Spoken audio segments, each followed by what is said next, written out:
आर्या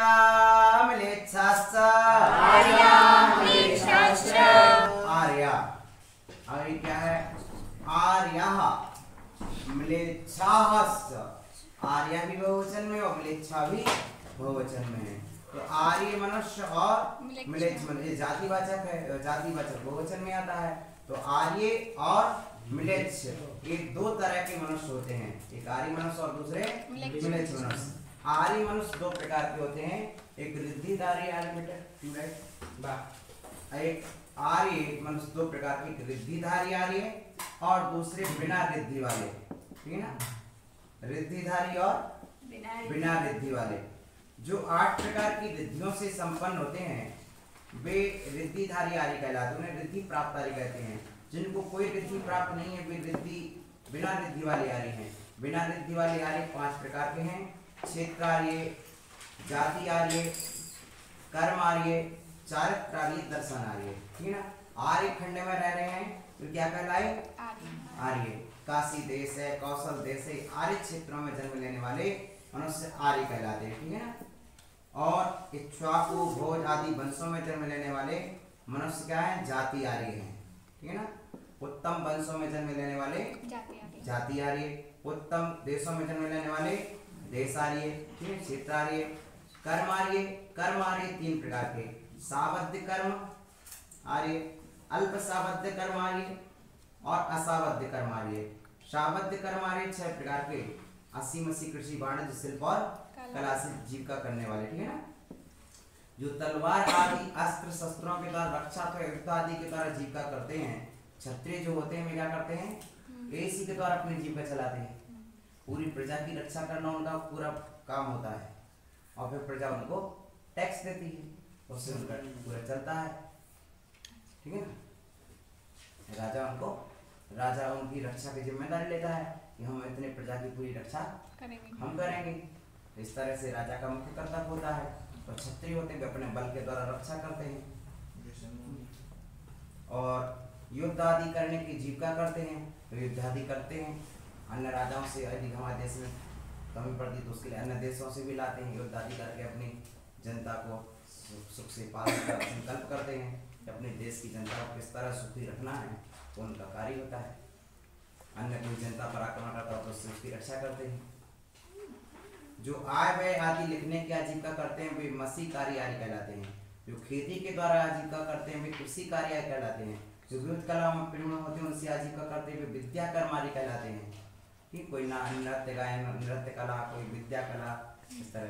धोबी, नाई, कुमार, लोहार, सुनार वगैरह शिल्प कर्म वाले कार्य कहलाते हैं। ये सब शिल्प है। कोई धोबी का अपना काम है, नाई का अपना काम है, कुमार का अपना काम है, सब तरह का, सुनार का अपना काम है, सब शिल्प कहलाते हैं। बड़े व्यापार करने वाले बड़े कर्मारी कहलाते हैं। ये 6 सावध्य कर्मारी होते हैं। उनमें जो अनुप्रति होते हैं वे अल्प सावध्य कर्मारी होते हैं और पूर्ण संयमी साधु असावध्य कर्मारी होते हैं। ठीक है ना? आर्य हैं, आर्य में सावध्य कर्मारी, पाप माने जिनके आजीविका के जन्म पाप हो रहा है वो सावध्य, और कम सावध्य वाले अनुप्रति और बिना सावध्य के असावध्य साधु हैं। ठीक है ना? चारित्रार्य 2 तरह के होते हैं। एक तो जो बिना उपदेश के स्वयं चारित्र का पालन करते हैं, नैसर्गिक चारित्र, और जो दूसरे जो पर के उपदेश से चारित्र का पालन करते हैं। ठीक हो गए भाई? नैसर्गिक और अधिगम। ठीक है ना? सम्यक दृष्टि मनुष्य दर्शन आर्य है। रिद्धि प्राप्त कार्यों की 8 प्रकार की रिद्धियों के अंतर भेद के अपेक्षा बहुत भेद होते हैं, तो विस्तार आगे देखेंगे। मिलेच्छ 2 प्रकार के होते हैं, अंतर्दीपज मिलेच्छ और कर्म भूमिज मिलेच्छ। लवण समुद्र, कालोदी समुद्र के भीतर जो 96 द्वीप हैं उनके वासी मनुष्य अंतर्दीपज मिलेच्छ कहे जाते हैं। उनकी आकृति, आहार वगैरह सभी असंस्कृत होता है तथा मिलेच्छ खंडों के निवासी मनुष्य कर्मभूमि मिलेच्छ कहे जाते हैं। आर्य खंड में भील आदि जंगली जातियां बसती हैं, वे मिलेच्छ ही हैं। आहार असंस्कृत कैसे होता है? संस्कृत वाले संस्कारित और असंस्कारित, जो मिट्टी खाने वाले, कान ओढ़ के सोने वाले, या मिलेच्छ शराब पीने वाले, कुछ भी करने वाले, तो ये सब उसमें असंस्कृत में आते हैं, मिलेच्छ में आते हैं। अब कर्म भूमियां बतलाती कितनी होती हैं। भरतैरावत्या, भरतैरावत विदेहा, भरतैरावत विदेहा, भूमुन्यत्र भूमियोन्यत्र देव कुरुत्तर कुरुभ्या देव कुरुत्तर छोटा कु और बड़ा रू कुरुत्तर कुरुभ्या कुरुत्तर कुरुभ्या अधिकांश लोग क्या बोलते हैं देव कुरुत्तर छोटा रूप बोल देते हैं लेकिन यहाँ बड़ा रूप है गुरु का रूप और उत्तर का रूप दो रूप मिलेंगे तो बड़ा रूप हो गया ठीक है ना। तो ये भारत ऐरावत विदेहा ठीक है ना बहुवचन ये 5 भारत 5 ऐरावत 5 विदेह कर्म भूमिया ये सब क्या है कर्म भूमिया है। अन्य इनके अलावा क्या है और क्या है इनके अलावा देव गुरु उत्तर गुरु ठीक है ना ये क्या हो गए और 5 विदेह ये 15 5 भरत 5 ऐरावत और देवगुरु उत्तर गुरु के सिवा अच्छा देवगुरु उत्तर गुरु के सिवा क्या है ये सब 15 कर्मभूमियां हैं। देवगुरु को छोड़ दो और उत्तर गुरु को छोड़ दो ठीक है ना। तो 5 भरत 5 ऐरावत और 5 विदेह 5 भरत 5 हरिवर्ष 5 हेमवत 5 हरिवर्ष 5 देवगुरु 5 उत्तर गुरु 5 रमक 5 रणक ये 30 भूमियां हैं। क्या है 30 भूमियां हैं ठीक है ना। उनमें 10 उत्कृष्ट भूमियां हैं 10 मध्यम और 10 जघन भूमियां हैं। इसमें 10 प्रकार के कल्प वृक्षों द्वारा भोगों को ही प्राप्त प्रधान से भूमि कहते हैं तथा भरतालय 15 कर्मभूमियां जो हैं उनमें क्या होता बड़े से बड़े पाप कर्म बड़े से बड़ा पुण्य कर्म आर्जित किया जा सकता है। यहाँ पर जो व्यक्ति चाहे इस कर्म भूमि में इसमें बड़े से बड़े पाप कर्म के साथ में नरक भी जा सकता है यहाँ का जीव और बड़ा से बड़ा पुण्य करके जीव सर्वार्थ सिद्धि भी जा सकता है ठीक है ना। पुण्य कर्म करके सर्वार्थ सिद्धि और पाप पुण्य नाश करके मोक्ष जा सकता है। पुण्य कर्म करेगा तो सर्वार्थ सिद्धि जा सकता है और पुण्य को नष्ट करके जाएगा तो मोक्ष जा सकता है। पाप पुण्य को नाश मैट कर पुण्य पाप को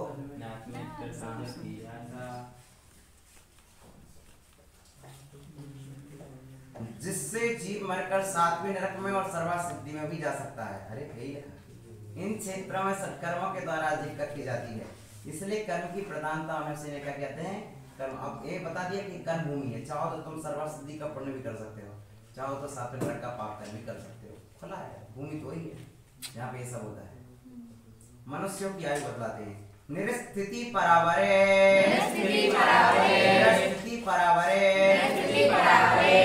पाल्योपमांतर मूर्ते निरिस्थिति परावरे त्रिपल्योपमांतर मुहूर्ते निरी माने मनुष्य ना निरी माने मनुष्य मनुष्यों की स्थिति परा माने उत्कृष्ट ठीक है ना। अवर माने जघन्य ठीक है ना। उत्कृष्ट और जघन्य स्थिति क्या है त्रिपल्योपम परा कितनी है 3 पल्योपम और अपर अंतर्मुक्त ठीक है ना।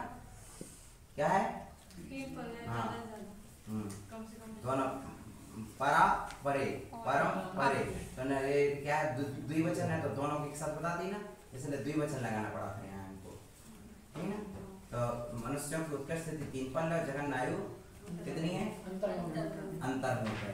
उत्कृष्ट कितनी है 3 पल्ल और जघन कितनी है अंतर्मुक्त जघन कितनी है अंतर्मुक्त और उत्कृष्ट कितनी है 3 पल्ल।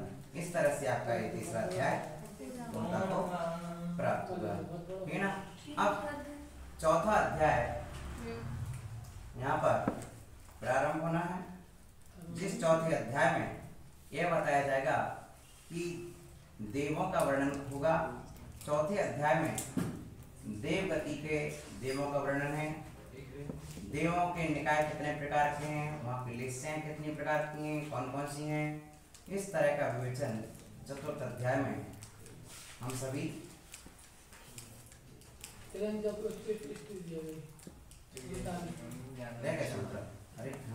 ट्रेंचों की स्थिति को हम 39वें सूत्र में देख रहे हैं। ये बहुत अच्छा आपने बता दिया है बहुत अच्छा विषय है। त्र्यगियो निजानांच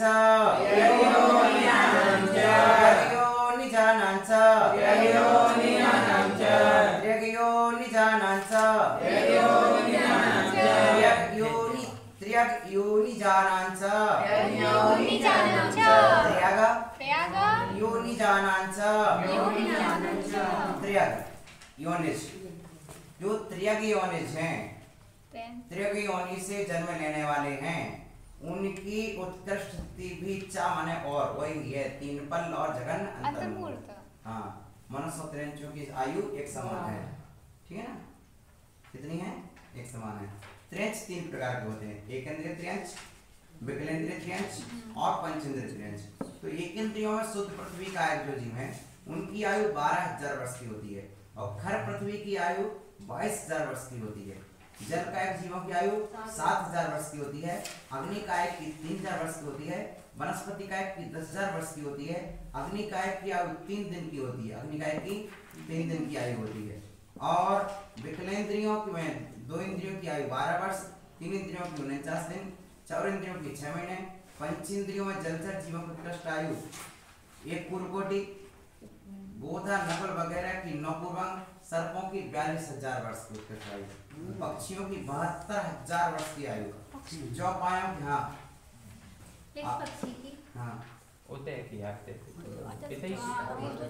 और चौपायों की 3 पल की आयु होती है और तथा सभी की जगन आयु 71 वर्ष की होती है।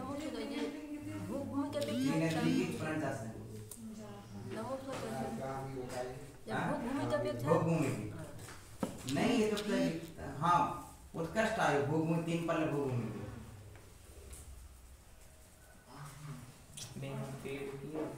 जगन आयु भूमि जगन आयु होती नहीं, उत्कृष्ट भूमि में पाई जाती है, जहाँ पाई जाती है वही बताएंगे। उत्कृष्ट का बड़ा है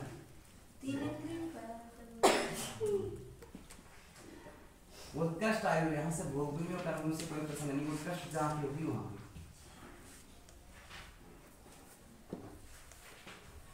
हो गया विषय।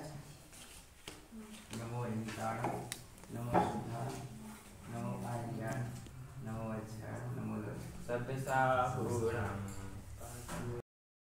षट् विकल्पः शेषाणां योगसम निमित्तः षट् विकल्पः शेषाणां। आइए हम यहाँ पर सर्वसिद्धि ग्रंथराज में पूज्यपाद आचार्य देव की महान वाणी के माध्यम से यह दिख रहे हैं कि भाव प्रत्यय विज्ञान देवनार्यों को होता है, तो छावस्यमिक अवधिज्ञान किसको होता है, अर्थात गुण प्रत्यय अवधिज्ञान किसको होता है, इसको बतला रहे हैं। क्षोभसम निमित्ता, क्षोभसम है निमित्त कहिए, कारण कहिए, निमित्त बेटा निमित्त, कारण, प्रत्यय एकाधवाची, निमित्त कहो, कारण कहो और प्रत्यय कहो, ये सभी क्या है? एकाधवाची हैं।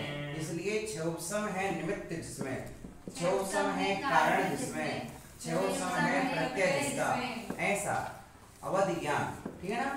उसके कितने भेद है? षट् विकल्पा, 6 विकल्प वाला है, 6 भेद वाला है। कितने भेद वाला है? विकल्प माने भेद, विकल्प माने प्रकार, 6 प्रकार वाला है, ठीक है ना? और किनको पाया जाता है? शेषाणां, शेषाणां देव, हाँ देव और नारकियों के तो भाव प्रत्यय के साथ ये पाया ही जाता है, लेकिन और जो शेष हैं उनको ये पाया जाता है क्षोभसम निमित्त तक, ठीक है ना? हाँ गुण प्रत्यय पाया जाता है मनुष्य त्रियंचों को। क्यों बेटा? अवधि ज्ञान जो है ना, ये तीसरा ज्ञान है और ये ज्ञान मनुष्य में पाया जाता है, त्रियंचों में पाया जाता है, नारकियों में पाया जाता है और देवों में पाया जाता है। पर देव और नारकियों में नियम से जन्म लेते ही अवधि ज्ञान हो जाता है, और जो जन्म लेते ही होता है उसका नाम है भाव प्रत्यय। भाव में पहुंचे कि हो जाएगा, उसके लिए कोई साधना नहीं करना है, इसलिए वो भाव प्रत्यय है। हाँ हाँ, कि ना उस भाव में पहुंचे कि वो चीज आपको मिलना ही मिलना है, ठीक है ना? आगे ध्यान में, उसके लिए आपको कुछ खास काम करने की जरूरत नहीं है। लेकिन मनुष्य त्रियंचों में क्या करना पड़ता है? कुछ ना कुछ साधना करना पड़ती है, कुछ ना कुछ उस योग्य वातावरण तैयार करना पड़ता है, तब वो चीज प्राप्त होती है। इसलिए इसको आचरण प्रत्यय, अब गुण माने आचरण, गुण माने आचरण, तब तपस्या के द्वारा साधना के द्वारा ये चीज उपलब्ध होती है, ठीक है ना? इसलिए ये कहलाती है गुण प्रत्यय, ठीक है ना? तो इसमें कर्म का जो अवधि ज्ञान आवरण कर्म का क्षोभ समय वो तो दोनों में चाहिए, बिना क्षोभ समय के ज्ञान होता नहीं है। लेकिन फिर भी देखो जैसे पक्षी पर्याय में पक्षियों का उड़ना सहज है, ये तो हुआ उनका भव प्रत्यय, लेकिन कौन क्या सभी पक्षी एक ही चाल में चलेंगे? नहीं, वो अपने अपने क्षोभ सम पर निर्भर है, ठीक है ना। उसी तरह से क्योंकि सबकी शक्ति अलग अलग है, सबकी वीर्यंतराय कर्म का क्षोभ सम अलग अलग है, उस हिसाब से वो चल पाएंगे, लेकिन चलेंगे सब, ठीक है ना। उसी तरह से अब देवों में अवधि ज्ञान तो सबको होगा, लेकिन सबका ज्ञान न्यारा न्यारा होगा, क्योंकि गुण प्रत्यय होने से न्यारा न्यारा है और भाव प्रत्यय होने से सबको है। भाव प्रत्यय है इसलिए उस भाव में वो चीज पाई जाती है सबको है, गुण प्रत्यय होने से सबका न्यारा न्यारा है। देखिए हमारे यहाँ सभी विद्यार्थियों के लिए हमने पुस्तक दी, ठीक है, हमारे छात्र हैं, हमारे पास पर्याप्त सबके लिए किताब आई, हमने सबको बांट दी, ठीक है ना। तो वो तो क्या हुई आपकी उपलब्धि, लेकिन ज्ञान तो सबका न्यारा न्यारा होगा। तो भाव प्रत्यय इसी तरह जो भाव में वो पहुंचे तो मिलना ही है। स्कूल में एडमिशन लेंगे तो स्कूल का नियम है कि ये चीज आपको स्कूल से दी ही जाएगी, साहित्य का पूरा सेट आपको दिया जाएगा, लेकिन ज्ञान का नियम नहीं, ज्ञान पूरा पा ही लोगे। किताब में तो आपको एक एक मिलेगी, किताब भी मिलेगी, पेंसिल मिलेगी, कापी मिलेगा, पेन मिलेगा, ड्रेस मिलेगी, सब मिलेगा स्कूल से, लेकिन ज्ञान दिए जाने पर भी तुम कितना पा पाओगे कितना नहीं पाओगे आपका क्षोभ सम पर है, ठीक है ना। उसी तरह अब तो उदाहरण समझ गए पक्का कि जिस तरह स्कूल में एडमिशन होने पर उस स्कूल का नियम है कि स्कूल में एडमिशन लेने वाले को स्कूल से ड्रेस मिलेगी, स्कूल से पूरा साहित्य मिलेगा, ठीक है ना। उसी तरह भाव प्रत्यय देव और नरक में जन्म लोगे तो अवधि ज्ञान नियम से होगा। अब स्कूल में ड्रेस तो मिल गई, साहित्य तो मिल गया, लेकिन ज्ञान सबका उसी तरह देवों को नारकों का ज्ञान सबका एक सा नहीं, क्यों नहीं है? क्योंकि क्षोभ सम सबका अलग है। तो प्रधानता किसकी है? भाव की है, और गुण प्रत्यय बात की बात है। ये किस स्कूल की ड्रेस है पहचानते हैं, उससे जाना जाता है। अब ज्ञान तो बात की बात है वहां पर, लेकिन यहाँ पर किससे जाना जाता है? गुण प्रत्यय से जाना जाता है। जहाँ भाव प्रत्यय नहीं वहां तो गुण से जाना जाता है, ठीक है ना।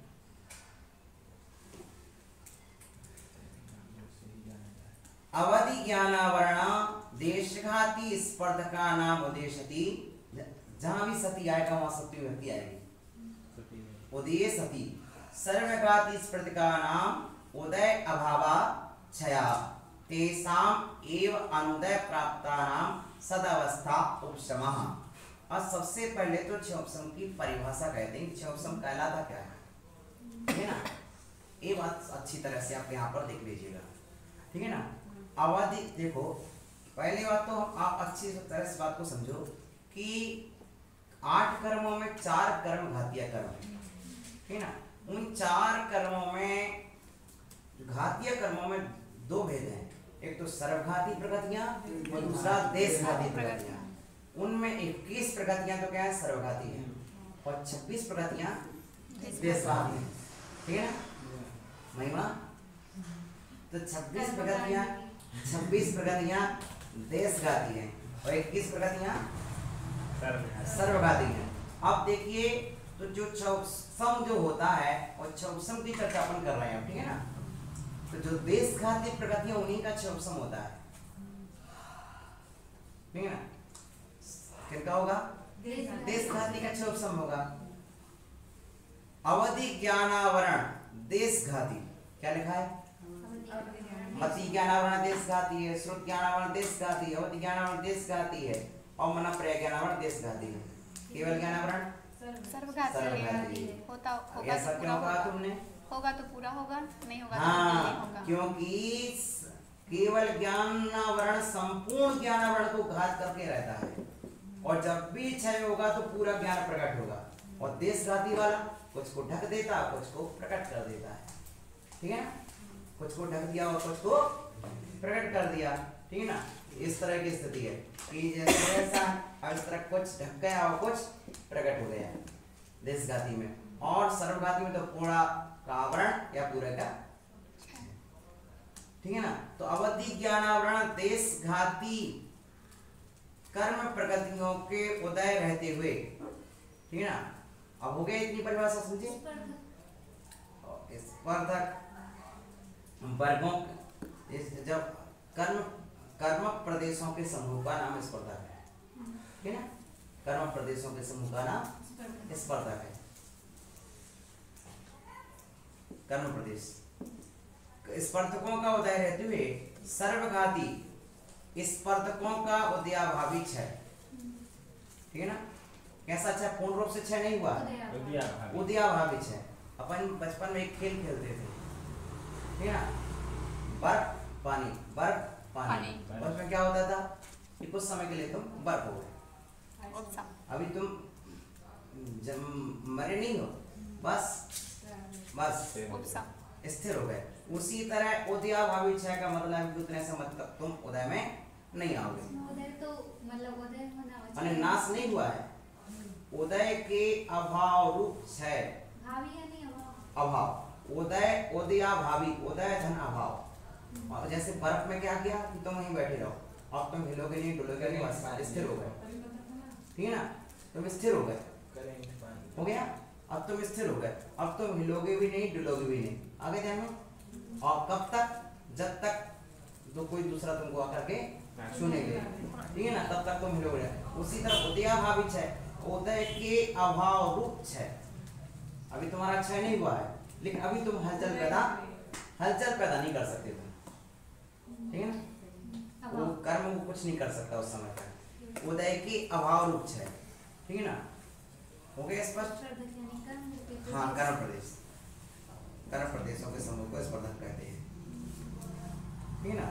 और अनुदय प्राप्त, अब उदयाभावी क्षय हो गया, और अनुदय, उदय को अभी तक प्राप्त नहीं हुआ, इन्हीं का सद अवस्था, जो जिस अवस्था में हो उसी अवस्था में, सद अवस्था में जो जिस अवस्था में उसी अवस्था में उपसम, जो जहां हो वहीं बैठ जाओ, ठीक है ना।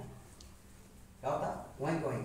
जैसे स्कूल में प्रार्थना चलती थी हमारे, तो बस प्रार्थना जनगण मन शुरू हुई, फिर जो जहाँ खड़ा है वहीं खड़े हो जाओ, बस वहीं खड़े हो जाओ, सावधान।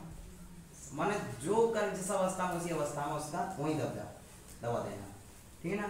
तो इन दोनों के निमित्त से वहां पर क्या होगा? उदयाभावी क्षय प्लस उन्हीं का सदावस्था रूप उपशम, देशघाती कर्म प्रगतियों का उदय और सर्वघाती प्रगतियों का उदयाभावी क्षय, ठीक है ना। और अनुदय प्राप्त, इन्हीं का सदावस्था रूप उपशम, ये तीन चीजें जब मिलती हैं तब क्षय उपशम बनता है। अनुदय माना उदय में नहीं आना, उदय में नहीं आना, ये अनुदय कहलाता है। सर्वघाती उदय में नहीं आ रही है, उतने काल तक उदय में नहीं आ रही है, कहलाता अनुदय, ठीक है ना। वह क्षयसमक कहलाता है। सबसे पहले क्षयसम के बार सुनते ना, क्षयसम क्षयसम क्षयसम। तो क्षयसम का मतलब है ये तीन चीजें कि जिसमें देशघाती प्रगति का क्या हो, देशघाती प्रगति का उदय। जैसे अब क्षयसम सम्यक है, तो क्षयसम सम्यक में देशघाती क्या है? सम्यक प्रगति का उदय। सर्वघाती क्या प्रगति क्या है?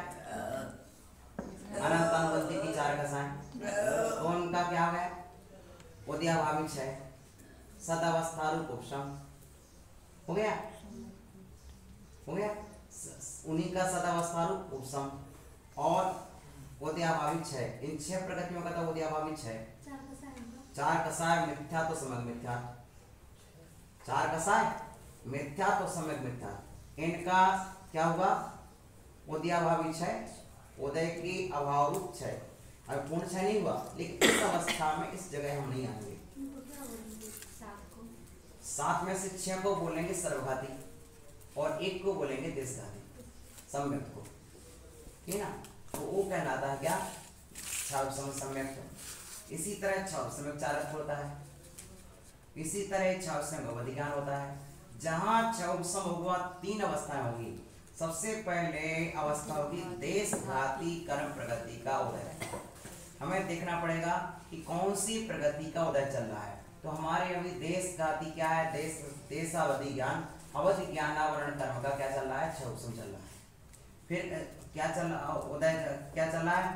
अवधि ज्ञानावरण के देशघाती स्पर्धकों का उदय और सर्वघाती स्पर्धकों का उदयाभावी क्षय, ठीक है ना।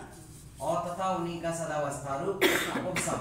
जब ऐसी 3 अवस्थाएं बनती तब तो उपसम बनता है। 6 प्लस उपसम, 6 प्लस उपसम। तो पूर्ण रूप वाला क्षय नहीं लेना है यहाँ पर, उदय की अभाव रूप क्षय लेना कुछ समय के लिए, ठीक है ना। जैसे कबड्डी में बोलते हैं ना, अब किसी ने छू लिया बोले मर गए, और फिर थोड़ी बात बोले तो तुम जिंदा हो जाओ। कबड्डी में खेलते हैं ना कि तुम उसने छू लिया तुम मर गए, और फिर क्या होगा, ऊपाली का एक में मर गए तुम यहाँ जिंदा हो गए। समझ रहे हैं? तो वो दिया हुआ अभी 6 का उदाहरण। तो उतने काल के लिए बस तुम 6 को प्राप्त हो, पूर्ण रूप से 6 को प्राप्त नहीं हो, फिर उठ के खड़ा हो जाएगा। समझ रहे हैं? देश घाती का 1 सम्यक प्रकट और सर्वघाती के 6। इसमें किसमें? छाव समय सम्यक में। वैसे तो सर्वघाती की 21 प्रकार, सुनो, सर्वघाती की 21 प्रकृतियां और देशघाती की 26 प्रकृतियां हैं। उन्हीं को अपन समझ लेंगे तो पूरा हो जाएगा विषय के लिए।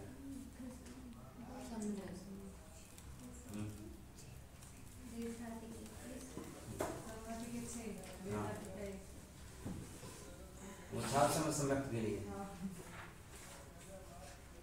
यह शेष जीवों के जानना चाहिए, ठीक है ना।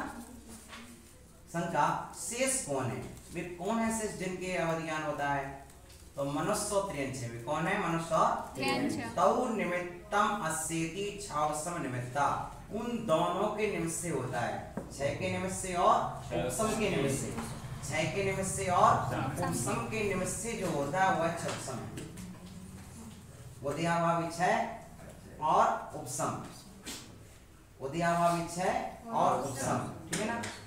देशघाती प्रकृतियों के उदय होने पर, देशघाती प्रकृति के उदय होने पर सर्वघाती प्रकृति का उदयाभावी 6 और उसी का जो जिस अवस्था में है उसी का उसी अवस्था में शांत होकर के बैठ जाने में उपसम होने पर जो प्रकट होता है वो 6 उपसम, ठीक है ना।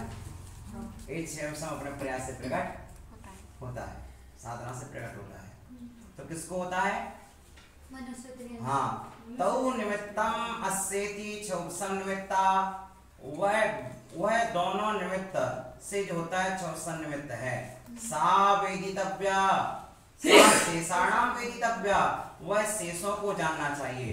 के पुनः शेषा, वे कौन है शेष जिनके जानना चाहिए? मनुष्या त्रियंचश्च, मनुष्य और त्रियंच हैं।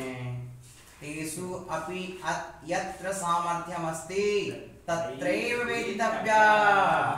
सभी मनुष्य त्रियंचों के नहीं होता है, अवधि ज्ञान सभी मनुष्य त्रियंच के नहीं होता। तेषु अपि, उनमें भी। तेषु सप्तमी का एक वचन, बहुवचन। तेषु, तेषु उनमें भी, अपि भी, यत्र जहां सामर्थ्यम अस्ति, सामर्थ्य है, तत्रैव वेदितव्या, वहीं जानना चाहिए। जहां सामर्थ्य है, जिनमें सामर्थ्य है उन्हीं में, जिनके पास सम्यक दर्शन ज्ञान चारित्र का सामर्थ्य हो प्रकट कर लें, नहीं हो तो बैठे हैं। तो कर्म भूमि है, प्रयास करे तो प्राप्त कर ले, भड़ा है भंडार। और क्या, और क्या शिवन। तेषु अपि यत्र सामर्थ्यम अस्ति तत्रैव वेदितव्या। क्या ये छौसम निमित्त अवज्ञा सबको होता है? नहीं। तो होता तो मनुष्य त्रियंचों को होता है, तो क्या सबको होता है? नहीं। तेषु अपि यत्र सामर्थ्यम अस्ति तत्रैव वेदितव्या। जिनके सामर्थ्य है उन्हीं के जानना चाहिए, ठीक है ना। जिनके सामर्थ्य है, सामर्थ्य के प्रश्नों का आ गया। एक और प्रश्न आ गया, नहीं असंगी नाम अपर्याप्त का नाम च सामर्थ्यम अस्ति। सामर्थ्य किसके नहीं है? असंगी के सामर्थ्य नहीं है, अपर्याप्त के सामर्थ्य नहीं है। अब देखो संस्कृत की पुस्तक देने से फायदा हो रहा है, तुम तो समझ तो रही। हाँ, तो क्या है कि ये बात आ रही है कि असंगी और अपर्याप्त के वो सामर्थ्य नहीं है, समझ रहे ना। 6 समय का अधिज्ञान की सामर्थ्य नहीं है, 6 समय चार्ट की सामर्थ्य नहीं है, 6 समय सम्यक की सामर्थ्य नहीं है, समझ रहे ना। उनके असंगी के और अपर्याप्त के। अपर्याप्त। आपके पास सामर्थ्य है आपके पास सामर्थ्य है आपके पास सामर्थ्य है आपके पास सामर्थ्य है हम और आपके पास सामर्थ्य है कि इच्छाओं से हम चार पा सकते हैं। लोग बोलते हैं हम तुमकी शक्ति ही नहीं है। अब सर्वार्थ सिद्धि ग्रंथ तो कह रहा है कि सामर्थ्य तुमको ना संगी आप अपर्याप्त तुमको ना पर्याप्त फिर तुम्हारे पास सामर्थ्य नहीं है। सामर्थ्य तो उपयोग कर। बोलते हम तो खूब बल वाले हैं हम में तो खूब ताकत है तो दिखाओ इसको लगाओ दिखाओ है तो हाँ सामर्थ्य है।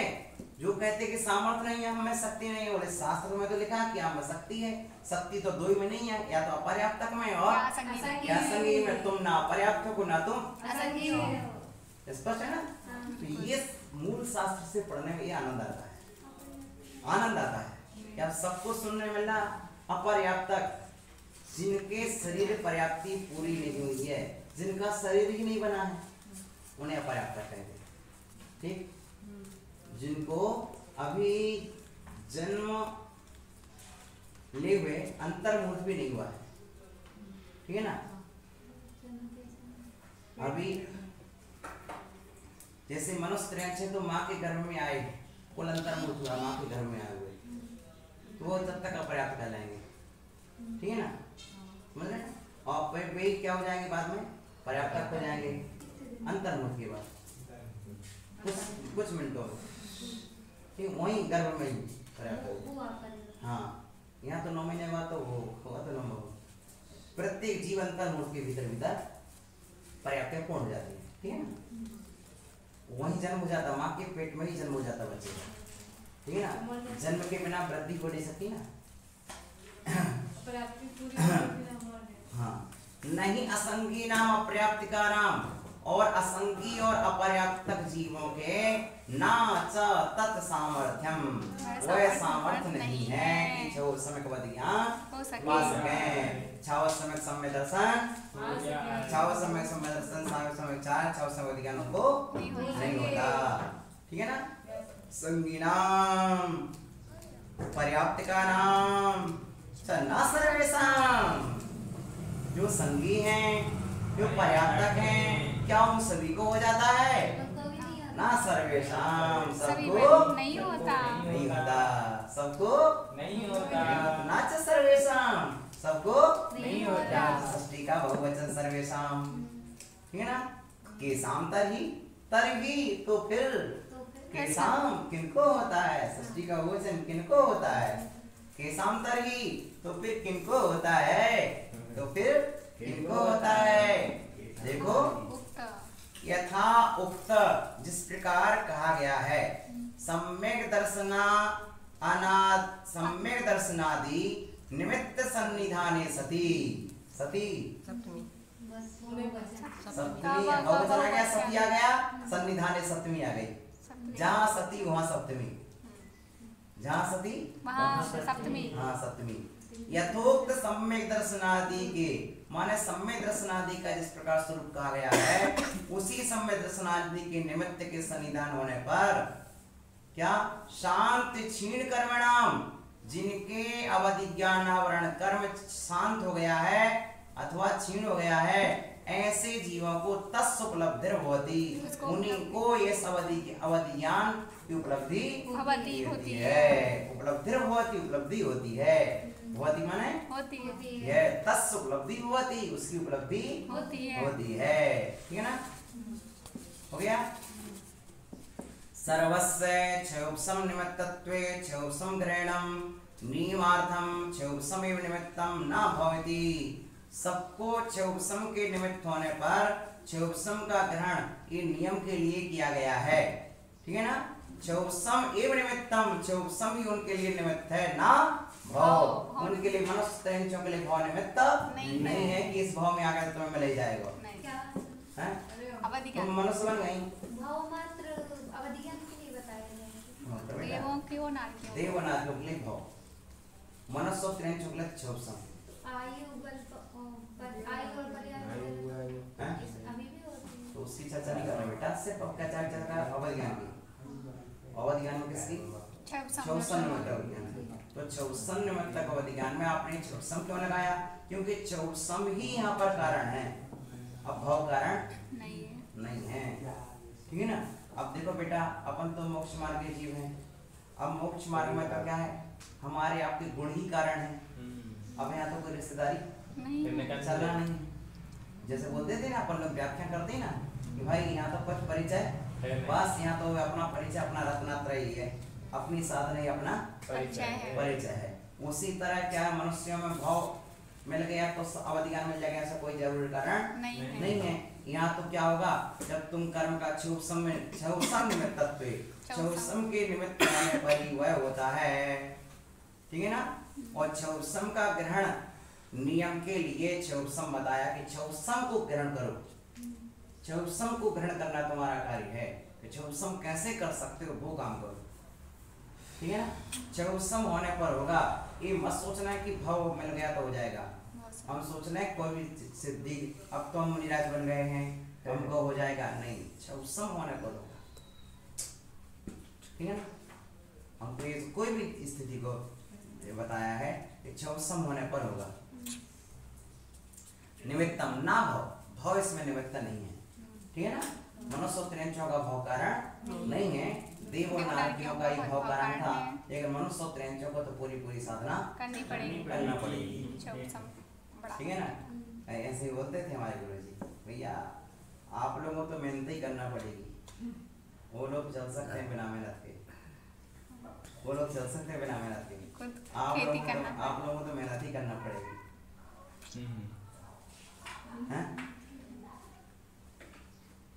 सा ऐसा अवधि षड्विधा षड्विकल्पा, वह जो अवधि ज्ञान है, ठीक है ना, वह यह जो अवधि ज्ञान है षड्विकल्पा 6 वेद वाला है।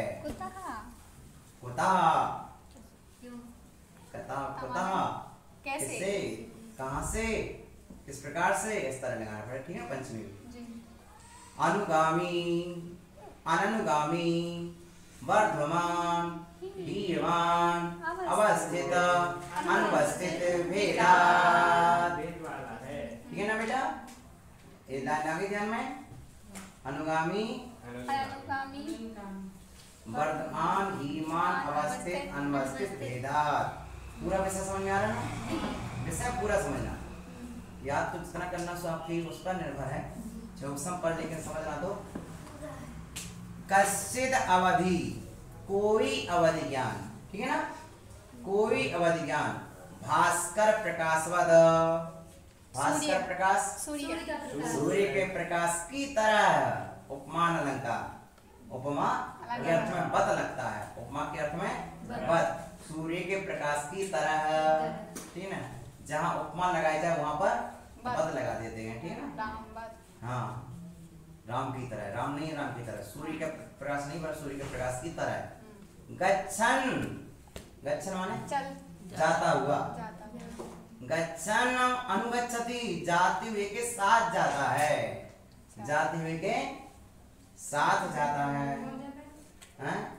देखो बेटा, यदि मैं उठता हूँ तो मेरी पिछी मेरे साथ जाती है, जाती है बोला। यदि मैं उठता हूँ तो मेरी पिछी मेरे साथ जाती, मैं लेके जाता हूँ पिछी को, जाता कि नहीं। उसी तरह से यहाँ पर कोई हम और आप मनुष्य ऐसे हैं कि इस भाव में साधना करके अपना ज्ञान इस भाव से परभाव में साथ ले जाते हैं। ठीक है ना। वो ज्ञान कौन सा कहलाता, अनुगामी। जो ज्ञान इस भाव से परभाव में साथ जाता है वह ज्ञान कौन कहलाता है, अनुगामी। ठीक है ना। समझ गए आप, समझ गए। अनुगामी कैसे जाता है साथ में, सूर्य का प्रकाश, बेटा सूर्य का प्रकाश किसके साथ जाता है, सूर्य के साथ। बस जैसे सूर्य का प्रकाश सूर्य के साथ जाता है, वैसा ही जिसका अवधि ज्ञान उसी पुरुष के साथ जाता है वह अनुगामी अवधि ज्ञान कहलाता है। जिसका ज्ञान उसी के साथ जाएगा, एक इसी में मिलेगा। ठीक है ना। जिस तरह सूर्य का प्रकाश सूर्य के साथ जाता है, ऐसा लिखा ना, जैसे सूर्य का प्रकाश उसके साथ जाता है, इसमें लिखा बेटा, जैसे सूर्य का प्रकाश सूर्य के साथ जाता है, वैसा जिसका ज्ञान उसी के साथ जाता है। वो कौन सा ज्ञान? अनुगामी अवधि ज्ञान। स्पष्ट हो गया समझ में? जी भगवान। सूर्य का प्रकाश किसके साथ जाता है? सूर्य के सिद्धार्थ साथ। सागर सूर्य के साथ जाता है। उसी तरह जिसका अवधि ज्ञान उसी के साथ चला जाएगा। यदि संकलेश नहीं करेगा तो, मिथ्यात्व में नहीं आएगा तो सम्यक भी बनाए रहे और संकलेश भी ना करे तो उसके साथ चला जाएगा। और संकलेश किया और टेंशन लिया और मिथ्यात्व में चला गया तो वही छूट जाएगा। यही छूट जाएगा। हाँ, छूट जाएगा। इसलिए ज्ञान को बचाए रखने के लिए आवश्यक है कि संकलेश नहीं करो। ठीक है ना? हाँ, जारी निधि है, लेकिन संकलेश नहीं करो तो बची रहे। और संकलेश करो, संकलेश करो तो ऐसे कमरा तक नहीं। करने बैठ जाओ, हम कितना ही समझाते हैं, आप कमरे तक नहीं ले जा पाओगे यहाँ। तो जब कमरा तक ले तो सर तक कैसे ले जाओ? बोलो, समझ रहे हैं? इसलिए संकलेश ज्ञान को नष्ट करने वाला हथियार है। समझ रहे? इसलिए आचार्य ने कह दिया कश्चित कश्चित नानुगच्छति, किसी के साथ नहीं जाता है। तो किसी के साथ चला जाता है, किसी के साथ नहीं जाता है। तत्रैव अति पतति, वहीं पर रुक जाता है। किसी का ज्ञान वहीं रुक जाता है। परभाव में व्यक्ति चला जाता है, आत्मा चली जाती, लेकिन ज्ञान उसके साथ नहीं जाता। कौन सा ज्ञान? अवधि ज्ञान। ठीक है ना? किसी का ज्ञान तो साथ में चला जाता है, लेकिन किसी का ज्ञान साथ में नहीं जाता है। तत्रैव पतति, वहीं पर रुक जाता है। ठीक है ना? कैसे रुक जाता है? उन्मुख प्रश्नादेशी प्रश्नवचनवत, उन्मुख प्रश्नादेशी प्रश्नवचनवत। आप देखो भैया बेटा, हम इस रास्ते से ऐसे जा रहे थे, ठीक है ना? और आप उस रास्ते से सामने से आ रहे थे। हम अपनी गति से जा रहे थे, आप अपनी गति से जा रहे थे। अभिनंदन भैया ब्रह्मचारी हैं, वे अपनी गाड़ी से जा रहे थे। और उधर से अंकुर भैया उस तरफ से गाड़ी से आ रहे थे। अब दोनों बस में बैठे थे। उन्होंने देखा और कोई बात पूछी और बस आगे गाड़ी से गति से बढ़ गई, तो उसका उत्तर इनको नहीं मिल पाया। ठीक ना? तो प्रश्न तो किया लेकिन उत्तर वही छूट। उसने उत्तर दिया भी लेकिन उसका उत्तर नहीं छूट गया। उसी तरह जो ज्ञान यहीं कहीं छूट जाता है वो कौन सा ज्ञान है? अनुगामी अवधि ज्ञान। ठीक है ना? समझ गए? उदाहरण से समझ गए? कैसा? एक ज्ञान अवधि ज्ञान कैसे होगा? इस भाव में तो था ही अवधि ज्ञान। सबको नहीं है ना, किसी को विशेष साधना करने वाले को होता है, लेकिन शास्त्र में परिचय तो सबका देना पड़ेगा। हाँ, प्रमाण ज्ञान है ना, तभी तो राजा श्रेणी को बता पाए थे मुनिराज कि राजा श्रेणी तुम क्या सोच रहे हो? तुम मरने की सोच रहे हो? सिर काटने से कर्म नहीं कटते हैं, बताया था हमने। तो ये अवधि ज्ञान प्रमाणित ज्ञान है। हम प्रमाण की चर्चा कर रहे हैं ना, तो ये प्रमाण की चर्चा चल रही है अपने। सम्यक ज्ञान प्रमाण है, तो प्रमाण की चर्चा तो करनी पड़ेगी अपन को। हम इसकी पूजा करते हैं ना, अवधि ज्ञान की पूजा, मन प्रज्ञान की पूजा। तो जिसको हम पूज रहे हैं उसकी परीक्षा सही जानकारी तो होनी चाहिए हमें, तभी तो हमारे कर्म क्षय होंगे। तो ये जब अवधि ज्ञान भी छूट सकता है तो मति ज्ञान श्रुति ज्ञान क्यों नहीं छूटेगा? छूट सकता कि नहीं? मति जब अवधि ज्ञान साथ में जा सकता है तो मति ज्ञान श्रुति ज्ञान भी साथ में जा सकता है। तो हमने जितना पाया है हम उतने को पूरे को भी साथ में लेके जा सकते हैं, और जितना को पाया है उसमें से इतना कम करके भी ले जा सकते हैं, पूरा छोड़ के भी। ठीक है ना? यदि संकलित करेंगे तो हमारा ज्ञान यहीं पर घट के इतना सा साथ में जाएगा, और विशुद्धि बढ़ है तो पूरा ज्ञान साथ में चला जाएगा। ठीक है ना? ये लक्ष्य है। और स्वाध्याय सुनते सुनते कोई परिवर्तन आना चाहिए अपने जीवन में। विशुद्धि बढ़ा तो चौसम बढ़ता है, और संकलेश बढ़ा तो चौसम घटता है। हो गया ये? कश्चिन अपरो अवधि, अब दो अवधि ज्ञान हो गए, अनुगामी और जो एक भाव से दूसरे भाव साथ जाता वो अनुगामी, और जो उसी भाव में ठहर जाए अगले भाव साथ ना जाए वो अनुगामी। दो हो गए, दोनों के उदाहरण भी हो गए। अपरो अवधि, अब तीसरा अवधि ज्ञान कहते हैं। अरणि निमर्थन उत्पन्न शुष्क पर्णों